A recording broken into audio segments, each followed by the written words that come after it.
Hey everybody, welcome back to Movies on Our Minds in 2017. I know we're a little late, y'all. I'm sorry, had our little difficulties, but we're finally back in our location that we belong. And what better way to start off 2017 was talking about the new film on all of our minds, Hidden Figures. Based on a true story, 3 African American women provide NASA with important data needed to launch the program's first successful space mission. The film stars Taraji P. Henson, Octavia Spencer, and Janelle Monáe. Now, before we get started, I always like to introduce our guest, Keenan Osborne, filmmaker, director, producer, writer. He does it all, y'all. Keenan, how are you doing today? I'm good. I'm hungry, but something. Why is everybody that come to the show hungry? I gave us some chips. I had a honey bun. It was atrocious. Oh my god. It was atrocious. Bro, it tastes like death. But let's move on. Maza, how are you doing today? Spectacular, actually. Been pretty great. Smooth. Everybody? Yeah, I know. I've been working on trying to network sometimes. Hi, Maza from Amazon, of course. Check out new episodes. And we got a newcomer on the show, Lester. Hi, how you doing? So far, so good. You ready to talk about Hidden Figures? Yep, I am. Cool. All right, y'all. Let's go ahead and dive into this, starting with cast, characters, and portrayals. How did y'all think the 3 main actresses did? I like Taraji. Yeah, Taraji. She's great. No, It's a baby boy. baby. No, that was like, Forgetting that's her most of the time. yeah. Mm-hmm. Well, perfect. I think it was perfect. I really like the movie. She did great. Yeah. I really like it. As you can tell, my man's gushing over this. We see Taraji in like Empire, Baby Boy. You know, she usually plays tough girl acts. I like to see her know, vulnerable. or Yeah, hustle that and was flow. Yeah, that was real dope. Mhm.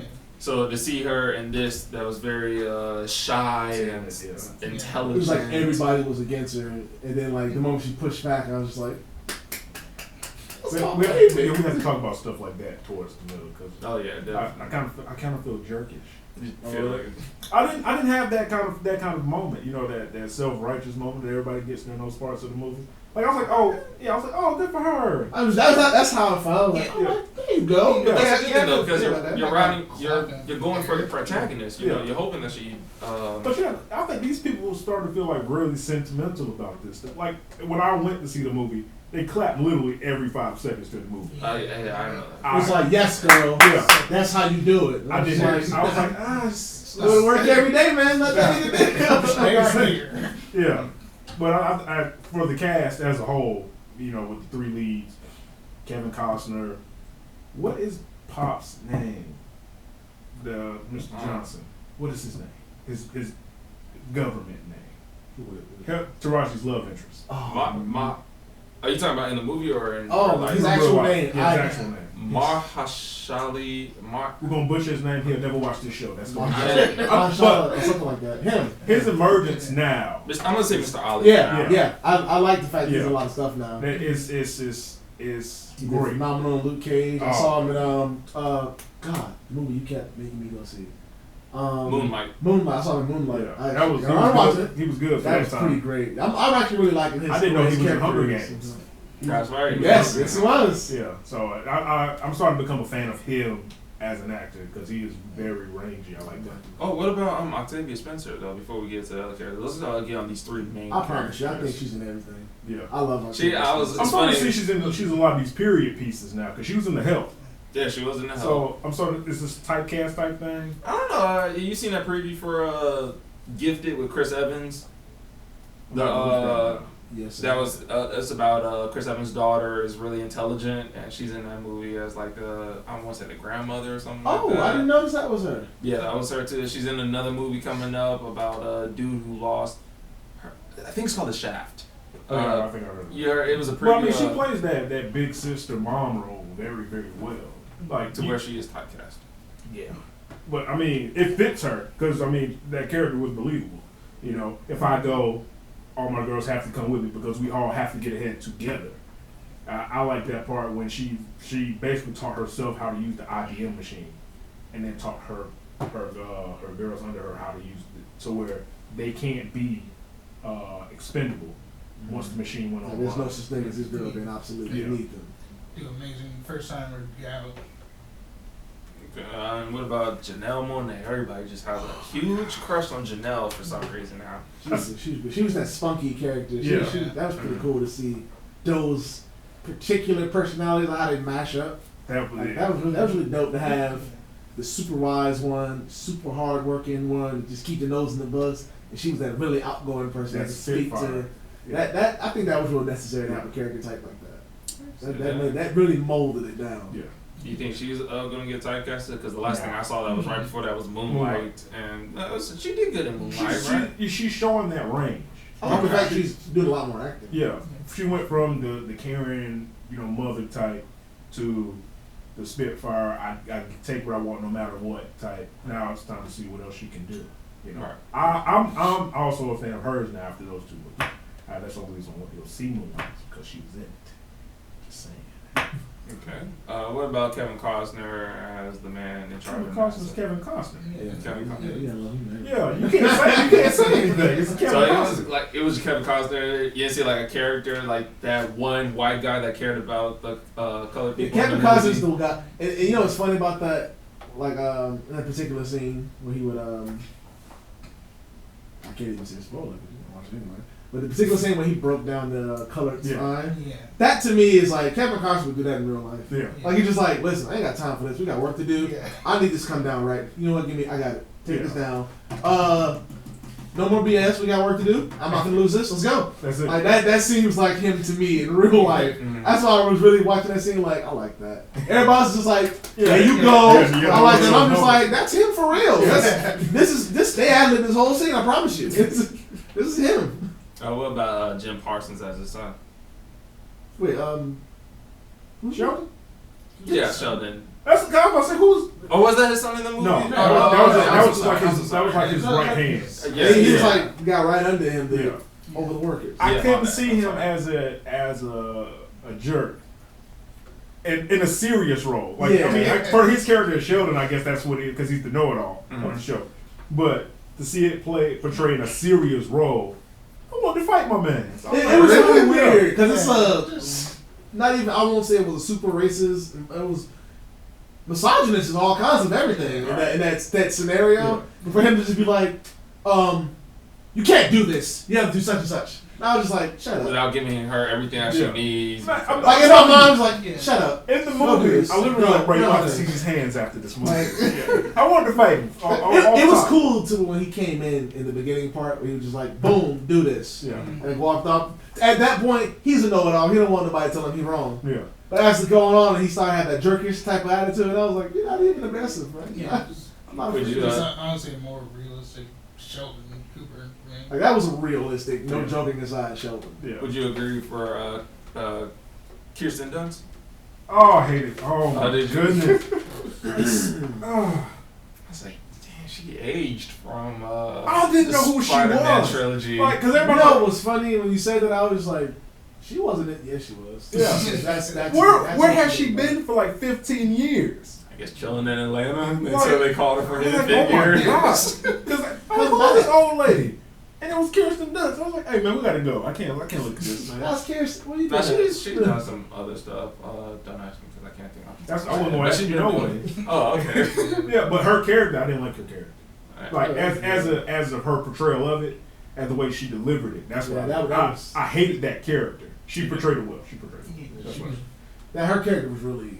Oh man! Can I say the word racist? Really racist. That's why it's funny when she was like, I feel for you guys, and she like, I love Octavia. She was like, I appreciate that you actually believe that. That's pretty nice. We don't need these black girls until they start to evolve, and she started to see that her girls are starting to become obsolete. So she's having to basically kiss a little butt. Like she was like, you don't have to come in here. We're gonna have a runner come and get it from you guys.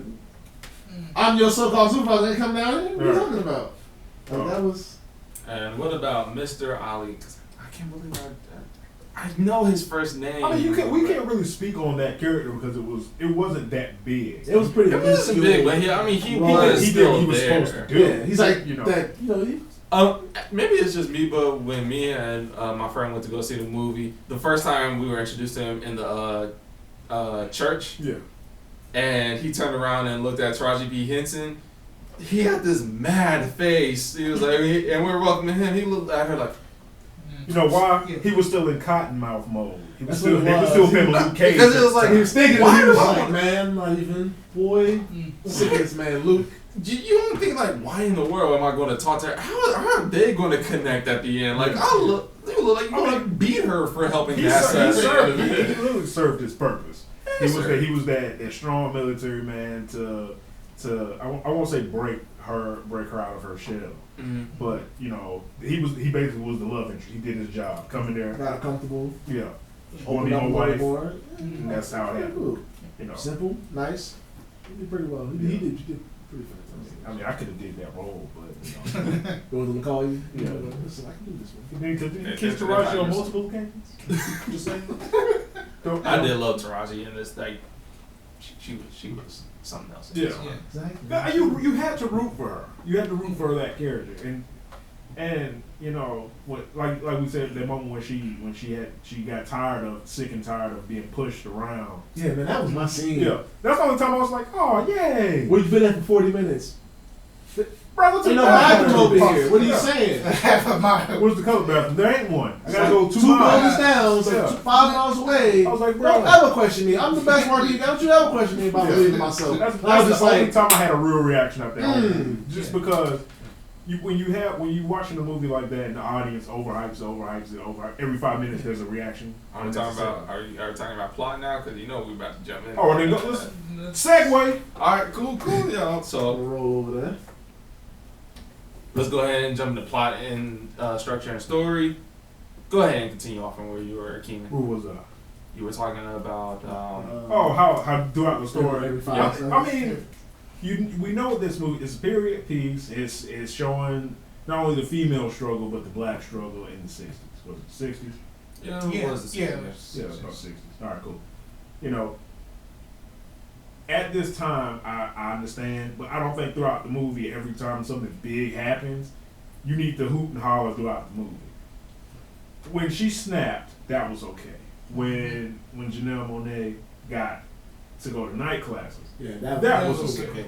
Because me myself, having to try to apply for college, even though I didn't have to go through the racial thing, you know, that's an achievement. All right, cool. When they had the mob of the workers go to the IBM section, that was cool. When during my viewing, it was like every 5 minutes they was clapping for something that was unnecessary. That was like, now I won't say rare moments where it really got to me. Like the snapping scene when she snapped on the boss about the bathroom. When she spoke to the judge and convinced him, listen, man, I'm trying to be first doing what I'm doing. I know you've been first forever. Give me this opportunity. Be first person to allow me to do this. And I was like, that diction right there. Yeah, that was powerful. That single dialogue, that was fantastic. Yeah. I like that. I did like that part. That was really great. She came out. Woo! I was like, girl, I'm with you. Let's do it. We're going to class together. That was really great. So what about you? What did you think about the story of this film and the plot? Yeah, that was pretty great. And it was very inspirational and everything. I honestly liked how they showed the astronauts actually getting into orbit and everything. How it was such a struggle and a race to do it. Okay. I have a question. The beginning of the film, right? Mm-hmm. Where we saw, what's Taraji P. Henson's character's name? Catherine. When we saw her as a little girl, right? Yeah. Mm-hmm. And she was doing, she was showing off her skills, right? Then they cut to her on the car, right? Mm-hmm. And I was thinking to myself, did we really need the beginning scene of her as a child? You know, usually when we get those beginning scenes as the actor, as a child, and then later on in the movie it comes back somehow. I was thinking to myself, yeah, you could have cut that beginning part and still be good. Now, I'm not trying to, like, nitpick. Yeah. It's just something that caught my attention, because when you think of, like, a movie like Guardians of the Galaxy, how it started off with Star-Lord as a child and the mother passing away that then and there, that came back in many ways as to how, not only at the end where he saw her when all the Guardians were holding hands, and he imagined his mother. Not only did that come back, but when he opened the letter and it was like, my little Star-Lord. So that's where Star-Lord's name originally came from. It was from the mother. It's like that all came back. Well, I think with this, it was just telling him. Like, hey, But I'm saying, like, could you cut that out and miss anything? Like, could we have just been good with starting off with the credits and or just camera panning down with the car in the middle of the street and then go from there? I think cutting it out wouldn't have hurt it, but I think the fact that it was there was a good thing. Yeah. So you can identify, since she was a child, she's pretty advanced at mathematics. Yeah. Now, as an adult, you would expect her, she's got to be above her class now. Is she like our main protagonist, or is it all three of the women combined? The story essentially is about her. Okay. Yeah. So I think that's why they did it, because you can go from the credits to them three. So who's this movie about? So like, it ain't about all three of them. Yeah. But these are people that influence the decisions she makes. So they're the biggest, not even just supporting, they're the biggest support she has throughout the movie, on her life or whatever. Understandable. Like they were just meant to help her character like grow until breaking up that really central shell of not only awkward, but that shell of I don't really need to go out and try as hard. I'm pretty good where I'm at. At the end, she's just like, hey, such and such. She's in your face talking now, so she's up there. Because that's what happened. She went from timid to confident to that strong female that we all know now. Did you like the chemistry between all three characters? Was it believable all the way to the end? That's cool. The dynamic was so strong. Now, the scene where they were after church, the picnic scene, the cookout scene, first church. I think it's been so long. Where they spot Mr. Johnson and they're like, oh, he's checking you out, blah blah blah. They talk about how she's blushing, getting under her skin, getting her to talk to him, and then they show off. That's some sisterly stuff, man. That was perfect. Like, oh, let's get some cake, fans. Yeah, and then it was left her high and dry. That was funny stuff. I mean, like I said, you got Miss Shy, you got Miss Tent, you got Miss Strong, and you got the big sister. Mm-hmm. That's literally what it was, and I don't think anybody else they could have put to make that gel like that. I say that.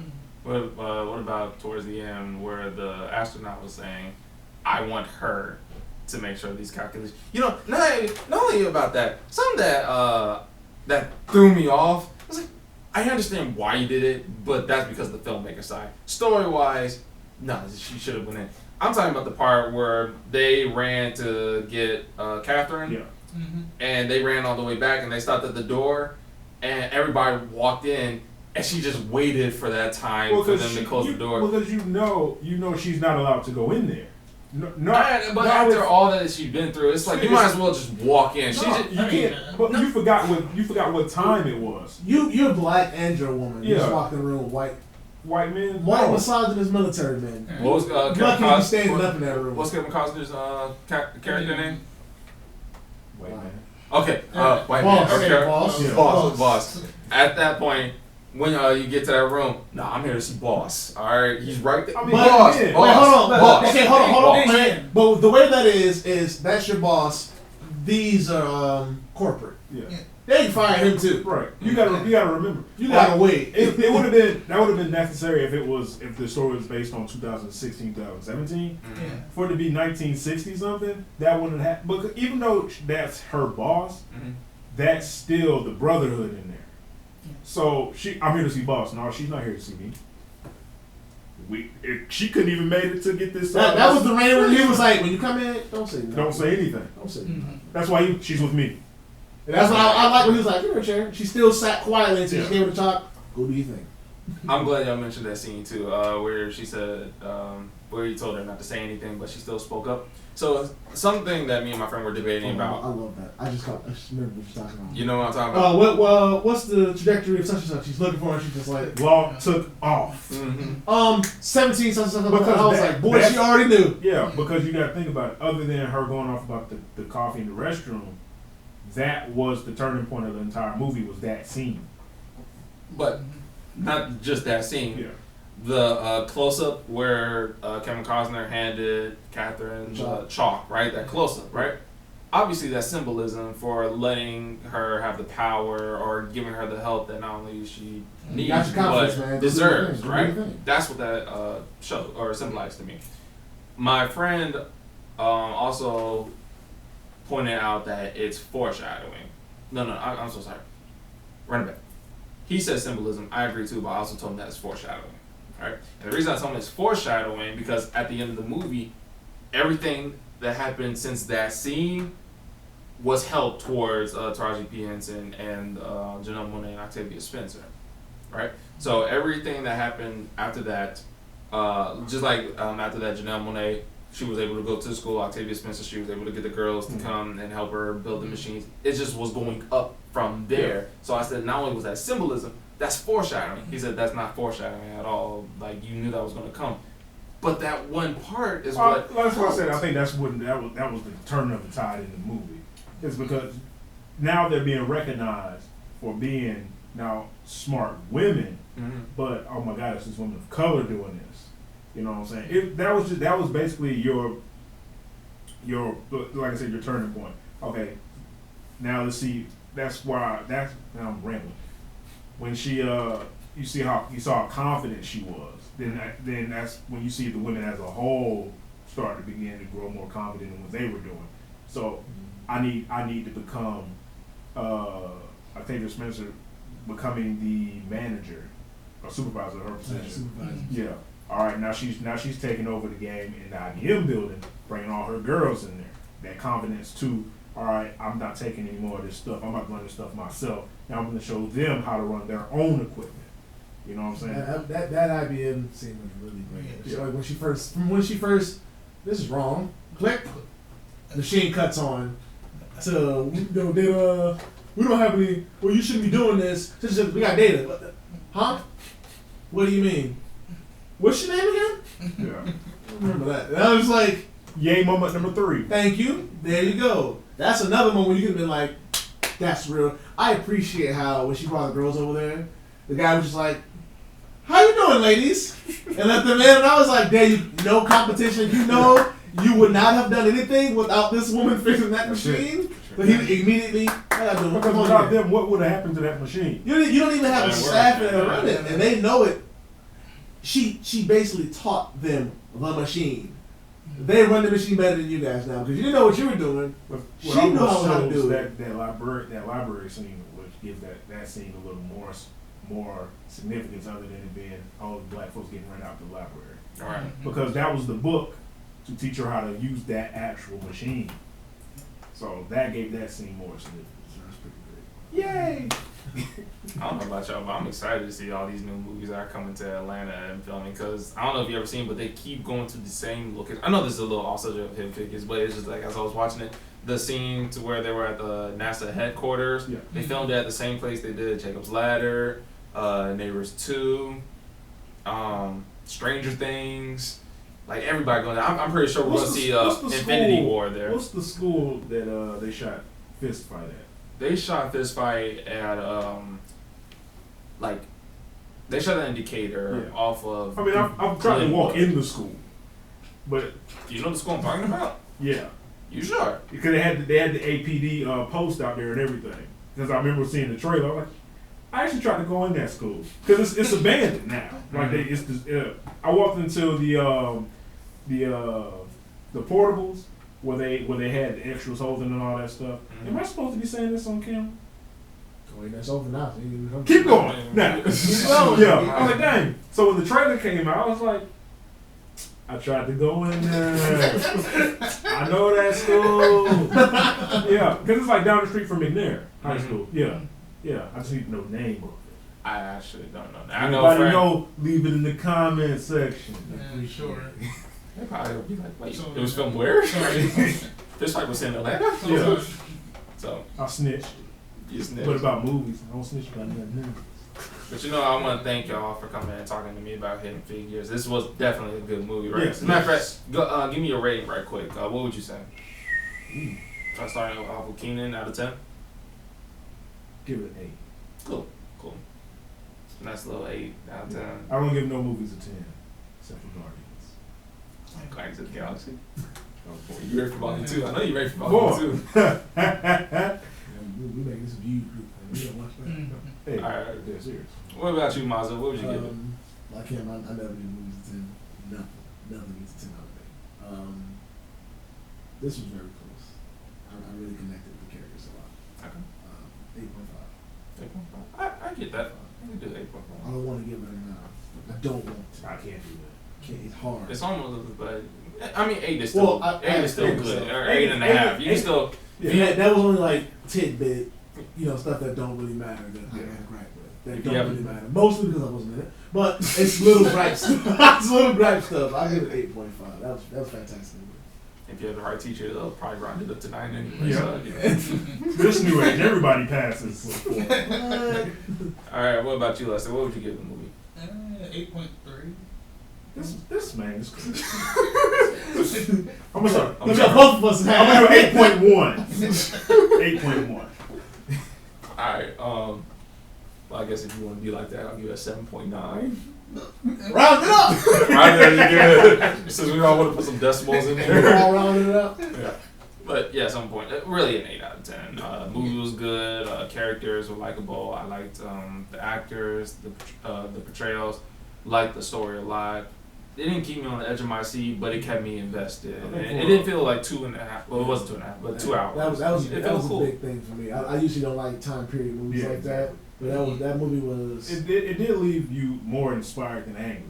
Because I with those civil rights movies, I tend to get more upset as I watch. I'm just like, come on, man, I don't want to see this. I hate being reminded of, whatever. Yeah. I like how this movie was more so educating. Hey, this happened, but we did this. Yeah. And Right. We made a living on this. And It's cool. It's cool. All right. But again, want to thank y'all for coming out. Keenan, if you don't mind, tell us where we can find you. You can find me on Facebook at Keenan Osborne -filmmaker. Hit the like button. Let's see what else. Instagram, directed by Keenan. And I do PlayStation from time to time at nerd_Luffy. Get your ass beat. All right, Maza, where can we find you? Same place as always. Facebook, Masahiro Kato. MasahiroKato. Instagram, Emperor_Masahiro_Kato. Like always. Check me out on Anime Talk, of course. Drop episodes like every other week. You'll see us. Not every other week. You do it every Tuesday. I'm just saying. I'm just giving them a time period they should expect. Every other Tuesday you get 2 episodes. Boom! That ain't a lot now. We'll figure it out. Okay, I'll just Figure it out. Go ahead. All right. What about you, Lester? Where can we find you? You can find me at PSN at MindFreak555. Now we killing people in college. Bro, I think you're on my friends list. I have people randomly. Maybe. I don't know. Is that the only place they can find you? No social media or anything like that? Yes. Okay, that's fine. All right, y'all. You can find me on Facebook, Twitter, Instagram, all that good stuff at Baroque Bochenek, BROQE. I don't know why I keep spelling it. It's right here, anyways. But it's just like spelling it, I guess. But guys, let us know what you think about Hidden Figures. Let us know what you thought about our opinions. Leave us a comment. And tell us what other movies you want us to talk about. We got a slew of movies coming up. We got Split, Live by Night, Silence, Triple X. Like, we got a lot of movies coming to y'all, so hang in there, all right? But until then, I'm your host, Baruch, and we will see you next time on Movies on Our Minds.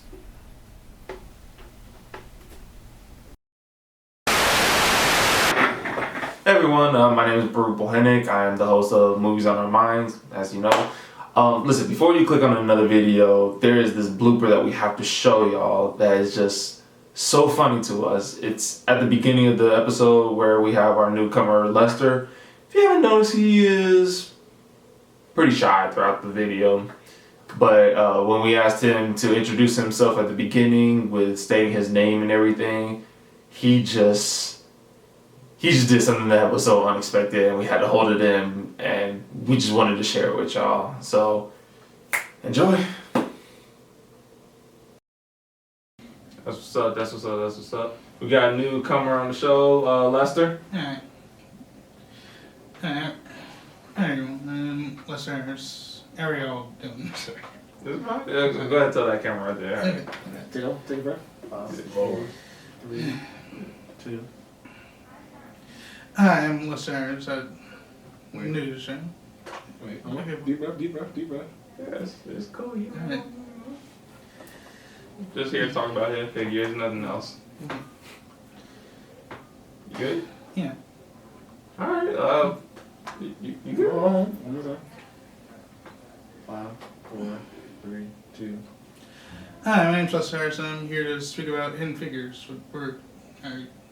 I'm good. You good? Yeah.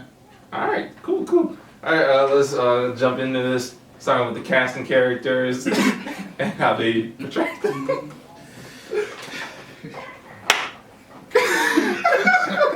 Yeah, really, bro. We're gonna cut it for a second. I got some water. Just practice it. Yeah. I can tell you, it was hard on me